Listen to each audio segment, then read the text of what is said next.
You ever get a message so bizarre, so completely out of nowhere, that your first reaction is to laugh? That was me 2 months ago when my wife's ex-boyfriend slid into my inbox with a warning. I don't want to start drama, but I think you should know what she did to me. It's happening again. I rolled my eyes, deleted the message, and told myself he was just bitter. Turns out, I should have listened. I met Olivia 3 years ago. She was funny, confident, and had a way of making you feel like you were the only person in the room. We clicked fast, moved in together within a year, and got married after 2. People called it fast, but when something feels right, you don't sit around waiting for a red flag that doesn't exist, except maybe I should have. Everything was great. No fights, no distance, no signs that anything was wrong, which is why when I got that message from her ex, Jason, I didn't even hesitate to delete it. Olivia never talked about him much, and when she did, it was always in a "he was a total disaster" kind of way. Crazy ex drama. A mistake from her past. That's how she painted him, and I had no reason to question it. She saw the message when I showed it to her, rolled her eyes, and said, "See? This is why I don't talk about him. He's obsessed." I believed her. Why wouldn't I? But after that, something changed. Not suddenly. Not in some dramatic, obvious way. It was subtle at first. Little things that felt like nothing on their own but started adding up. She started going out more, nothing crazy, just late nights with the girls that turned into "I'll be home late" that turned into "don't wait up." Then there were the excuses, work events that didn't show up on her calendar, errands that took way too long, nights where she'd slip into bed at 2 a.m. reeking of a cologne that wasn't mine. When I asked about it, she'd laugh and tell me I was imagining things, that I was being paranoid. And for a while, I believed that too. But then her phone, which used to sit casually on the counter, started never leaving her side. She slept with it under her pillow, took it into the shower. The passcode changed. Every notification was suddenly muted. Then one night, she slipped up. She came home drunk, stumbling through the door at 3 a.m., giggling at nothing. I was already awake, waiting, heart pounding in my chest, trying to convince myself I was overreacting. But then she saw me, smiled, wrapped her arms around me, and called me Jason. I froze. She froze. It lasted half a second, but in that half second, I saw everything. The color drained from her face. Her body tensed like she had just realized she walked straight into a trap, and then, just as fast as it came, it was gone. She laughed it off, said I was hearing things, blamed the alcohol, said I was overreacting. Maybe a month ago, I would have believed her. Maybe if I hadn't been noticing the lies piling up, I would have let it slide. But I wasn't blind anymore. Jason's message wasn't random. Jason's message wasn't a bitter ex trying to stir drama. Jason had been me once. He had sat here, trusted her, thought she was perfect, until he found out the hard way that she was a professional liar. I didn't say anything. I just nodded, watched her stumble into bed, and stared at the ceiling for the rest of the night, my mind racing with every possible explanation, every possible excuse I could give her. But deep down, I already knew. This wasn't just a mistake. This was a pattern. The only question now was, how deep did it go? And more importantly, what was she hiding? I didn't sleep that night. I lay there next to Olivia, listening to her breathe, staring at the ceiling while my mind ran through every moment in our relationship, every late night, every unanswered text, every time she looked at her phone and smiled but never told me why. I wanted to believe I was overthinking, that Jason's message had just planted a seed in my head, making me paranoid over nothing. But that moment, the way she froze when she called me his name, it wasn't nothing. I needed answers. The next morning, she acted like nothing happened. She kissed me goodbye, grabbed her bag, and walked out the door like she hadn't just completely shattered my trust.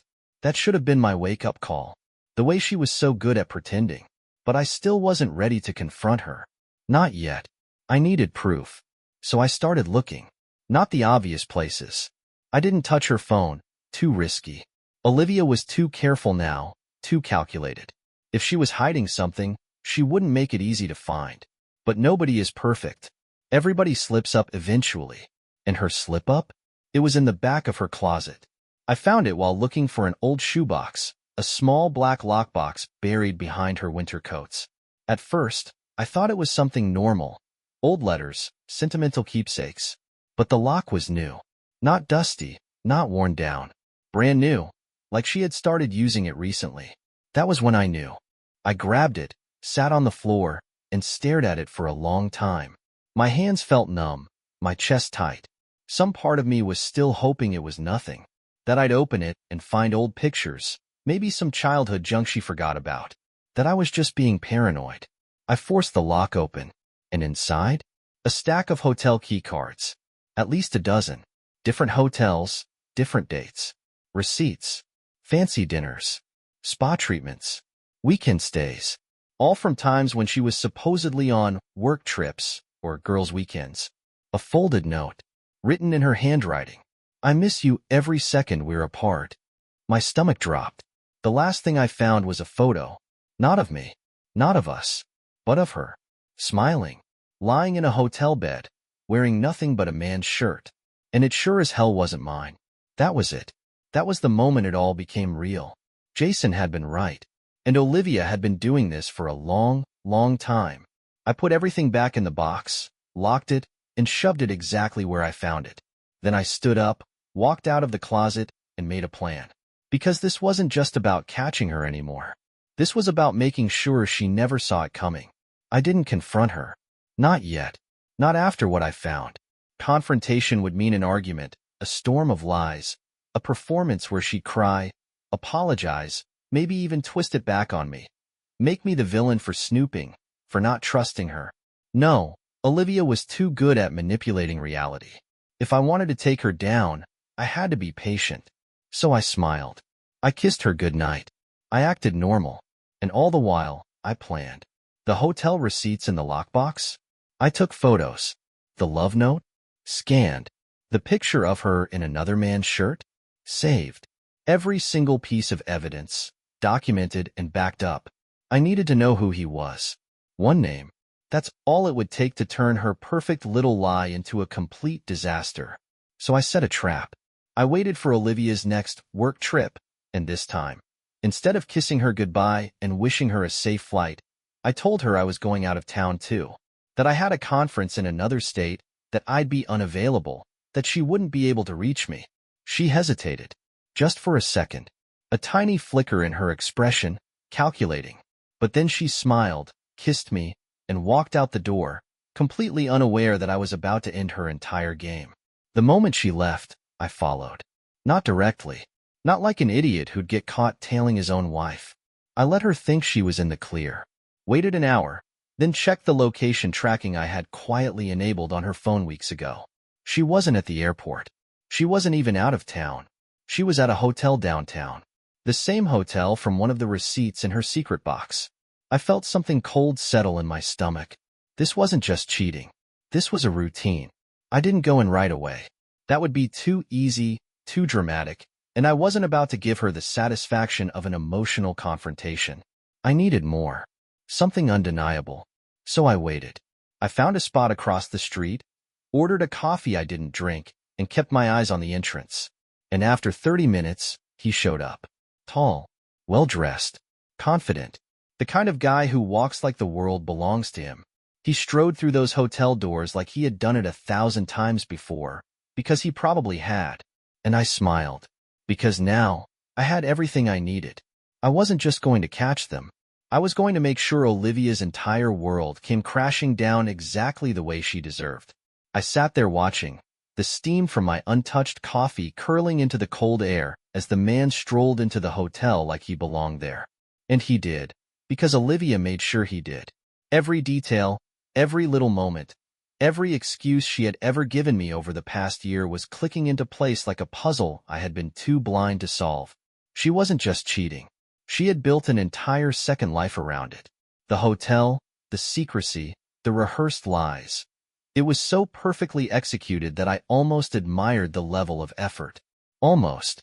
I could have walked in right then and there, could have confronted them in the lobby, made a scene, ripped the fantasy apart in front of a dozen strangers. But I didn't. Because that would have been letting her off easy. No, Olivia deserved worse. She deserved to drown in the weight of her own lies. and I was going to make sure she did. I took a picture of him walking in. Then, I waited. 20 minutes. 30. An hour. Long enough to make sure they were settled, comfortable, deep into whatever disgusting routine they had. Long enough for no excuses to be possible. Then I got out of my car, walked straight into the hotel like I had a reservation with Karma, and went up to the front desk. I was calm, polite, smiled at the receptionist like I wasn't planning to burn someone's entire world to the ground. I told her I was surprising my wife, that she had left something important at home and I needed to bring it to her. No hesitation, no suspicion. Just a friendly, concerned husband. And it worked. A few clicks on the computer. A room number. 14th floor. I took the elevator up, my heart pounding so hard I could feel it in my teeth. My mind racing through every possible scenario. Maybe she would hear the knock and panic. Maybe she would scramble to explain herself. Maybe she would pretend it was all a misunderstanding. But there was no misunderstanding this time. She had lied, cheated, built a fantasy where I was nothing but a paycheck and a safety net. I reached the door. 208. I didn't hesitate. I knocked. Once. Twice. Silence. Then, movement. Rustling. Whispers. Panic. The door cracked open slightly, and there she was. Olivia, wrapped in a white hotel robe, her hair messy, her face frozen in pure horror when she saw me standing there. Game over. She didn't speak. Neither did I. Because the moment she opened that door, I didn't need to say a single word. The look on my face said it all. And then, from behind her, I heard his voice. Who is it, babe? Babe. That was the moment Olivia realized just how badly she had lost. There are moments in life where rage doesn't just simmer. It erupts. The second I heard that voice from inside the room, calling her babe, something inside me snapped like a cord stretched too tight for too long. I wasn't calm anymore. I wasn't composed. I wasn't some pitiful husband catching his wife in a betrayal. I was a storm, and she was standing in the middle of it. I shoved the door open with enough force to send Olivia stumbling back, nearly tripping over herself as her face turned a shade of white I had never seen before. And there he was, Nathan, tall, well-groomed, with that confident smirk that only a man who doesn't realize he's about to get destroyed could wear. "Who the heck are you?" he started, but he barely got the words out before I lunged. I didn't swing. Not yet. But I grabbed him, my fist curling into his robe like I was about to throw him straight through the window. Olivia screamed, rushing between us, her hands on my chest, pushing, pleading, but I wasn't hearing it. I wasn't seeing anything but red.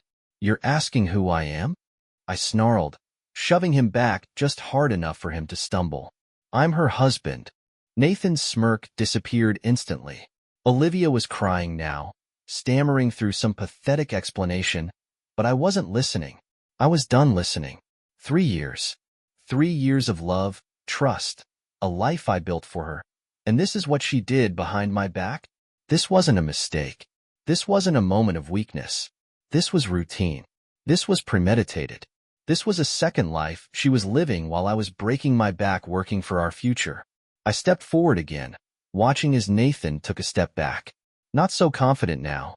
"You like sneaking into hotels with another man's wife?" My voice was lower now, controlled, dangerous. "You think this is funny? You think you're a big man?" I grabbed his phone off the bedside table before he could react and snapped it in half. He lunged forward, but I barely flinched. "Try it," I said through gritted teeth. "I dare you." He hesitated, his fists clenching, his jaw tightening. But he wasn't stupid. He knew if he made a move, he'd regret it. Olivia was sobbing now, pulling at my arm, begging, but I turned on her so fast she actually flinched. "How long?" I shouted, the walls practically shaking from my voice. "How many times?" She tried to speak, but I saw the hesitation, the lie forming before it even left her lips. And that was the final straw. I laughed. A real laugh. Not the kind that comes from humor, but the kind that spills out when you realize you have nothing left to lose. "You know what?" I said, stepping back, shaking my head. "I don't even care, because I already won." And then, I pulled out my phone. The confusion on their faces was almost beautiful. Olivia still had tears running down her cheeks, her hands shaking. But when she saw what I was doing, her expression morphed into pure horror. Because I wasn't just recording. I was live streaming. One click, and everyone she knew was watching. Her family, her friends, our neighbors. Every single person she had fooled with her perfect wife routine. All of them. "Say hi, Olivia," I said coldly, tilting the screen toward her. "Go on. Tell them how clueless I was. Tell them how funny it was sneaking around. Oh, wait. Maybe you'd rather let Nathan explain it instead?" She screamed. Screamed. She lunged at me, tried to rip the phone from my hands, but I was faster. "Nathan?" He ran, literally grabbed his clothes, shoved his feet into his shoes, and bolted out the door like his life depended on it. And Olivia? She dropped to her knees, begging, hands clasped, face wet, words tumbling out so fast they barely made sense. But I wasn't hearing any of it, because I had already left the room. And the best part? By the time I reached the lobby, everyone had seen the truth. Her life? Over. Her reputation? Destroyed. And me? I walked out of that hotel a free man.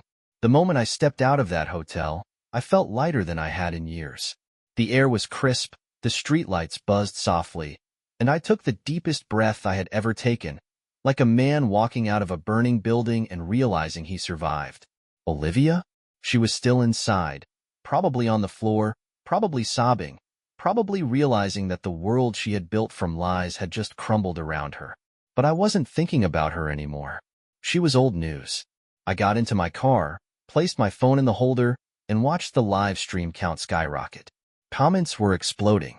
Messages rolling in so fast the app was struggling to keep up.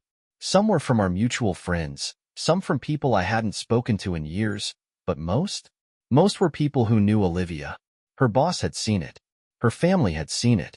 Even her best friend, the one she always swore to me was like a sister, had left a comment. "I can't believe you did this to him. I never want to speak to you again." I let out a breath. Perfect. But I wasn't done. Oh no. Olivia had spent months, maybe years, building this little fantasy life for herself, playing both sides, making me out to be some oblivious fool while she got away with absolute murder. She wasn't just a cheater. She was a con artist. And I was about to make sure she paid for it. I drove home, the house that once felt like a home but now felt like a crime scene, and immediately got to work. First, the bank accounts.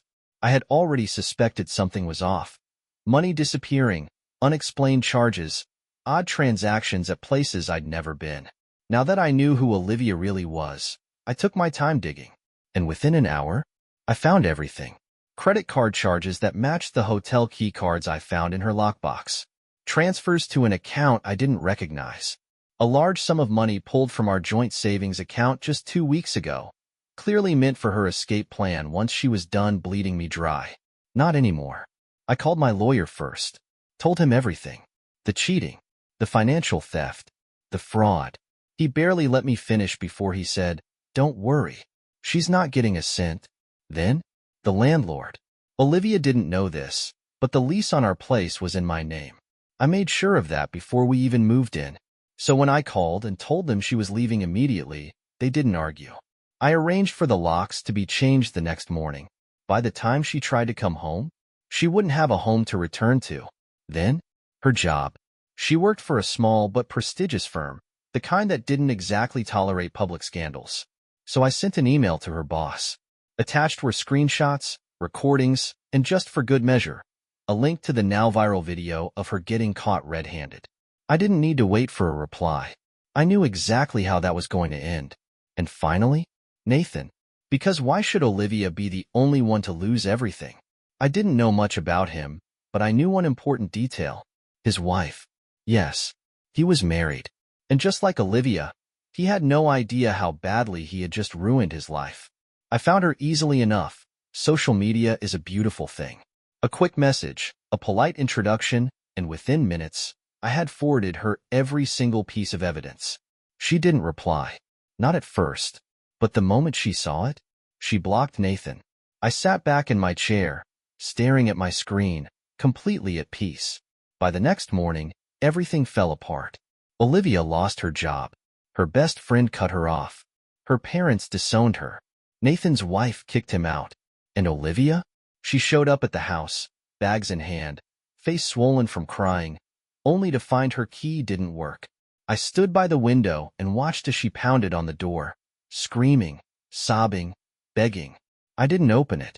I didn't say a word. I just smiled. Because she had spent years playing a game she thought she could never lose. But in the end, she lost everything.